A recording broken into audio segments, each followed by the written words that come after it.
Welcome to the podcast on North American Literature, hosted by the Research Group Studies in American Literature and Culture from the University of Granada. Today we have a very special guest, Marta Mancebo Garcia, a student in North American Literature course. I'm Rocío and I'll be your interviewer for this episode. Today we'll talk about memory and recalling, an approach on trauma in Art Spiegelman's Maus and Harriet Jacobs' Incidents in the Life of a Slave Girl. In this piece, Marta analyzes how incidents could have influenced Spiegelman's work. Marta, thank you very much for being here with us. Thank you for inviting me, Rocío. You're here today to discuss two works that seem radically different in a first instance. So, could you tell us briefly why you chose these two works? What drew you to compare Incidents in the Life of a Slave Girl by Harriet Jacobs and Maus by Art Spiegelman? Well, I chose these texts because both explore trauma and its remembrance, even across vastly different historical contexts.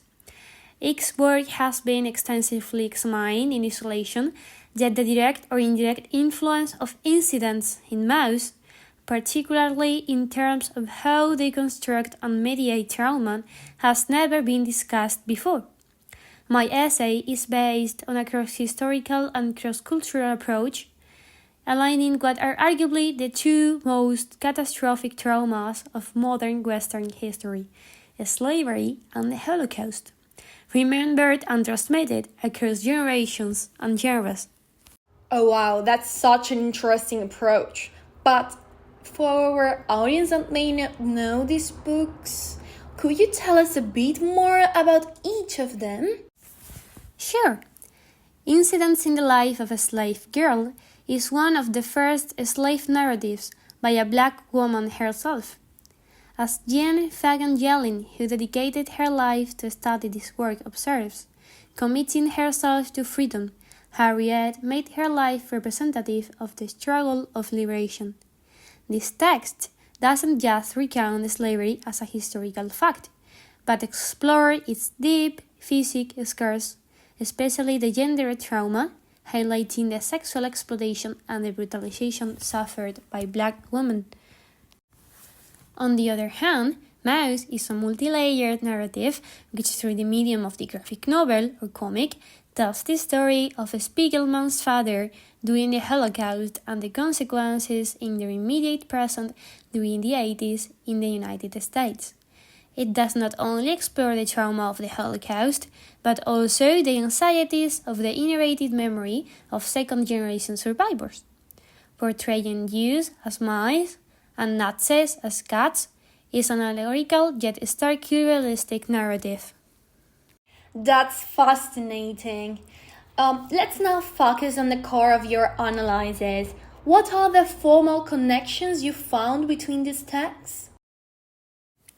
Well, I started by the definition of trauma and trauma literature by Caruth, which defines it as an overwhelming experience of sudden catastrophic events in which the response to the event occurs in the often delayed and controlled repetitive appearance of hallucinations and other intrusive phenomena.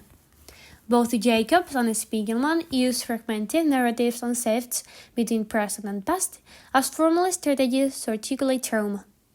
In their attempt to recall the trauma they have suffered, the protagonists of Incidents in the Life of a Slave Girl and Maus both begin by what they recall their last moments of innocence.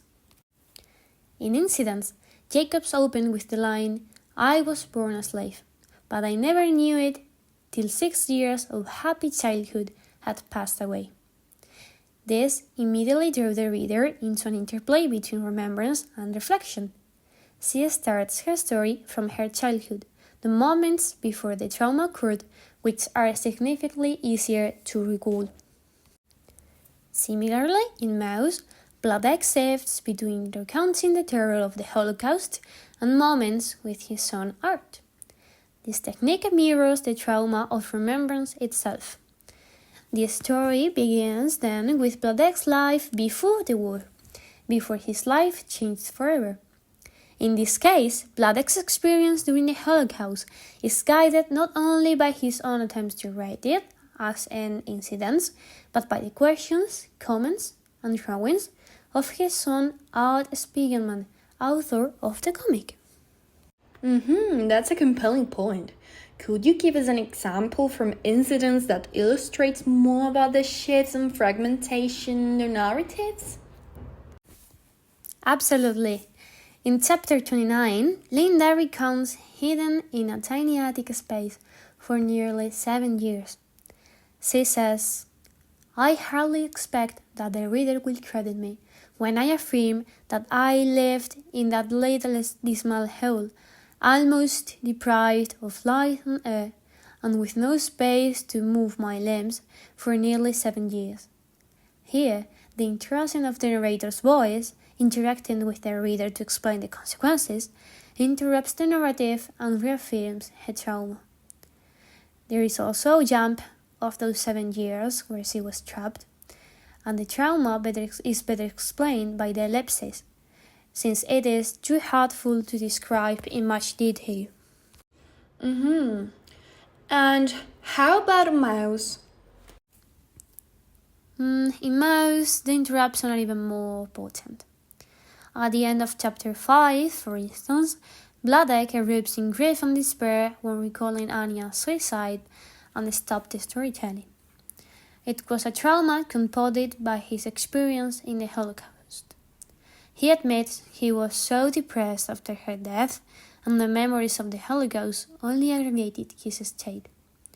He explains how he had to burn Anya's diary because it aroused too many memories, too hurtful for him to keep surviving. This mirrors how trauma reshapes memory and silences the subject, aligning with Tolstoy's claim in Words of Hurt, where it says trauma narratives operate by reshaping language, making certain moments nearly unspeakable. Excellent observations, Marta. What are the larger implications of your research? I mean, what do you hope readers take away from it? I think my goal was to show that trauma narratives, regardless of their specific historical context, share formal and thematic strategies. By juxtaposing incidents and Mouse, I argue that trauma operates as both an individual and collective experience, shaping how we remember, retell, and heal across generations. These narratives, through fragmented structures and moments of silence, compel readers to bear witness. As Dory Love explains, the listener has to be at the same time a witness to the trauma witness and witness to himself. In this way, literature doesn't just recount trauma. It becomes a site of communal remembrance. That's an extraordinary contribution, Marta. Thank you for sharing your fascinating research and deep insights with us today. Thank you so much, Rocío, for this enriching conversation and for inviting me to be part of this podcast. It has been a privilege to discuss these texts and the way trauma shapes literature and memory. And of course, thanks to our listeners as well for joining us for this episode of the podcast on North American literature. Remember, stay tuned for more episodes. Bye bye!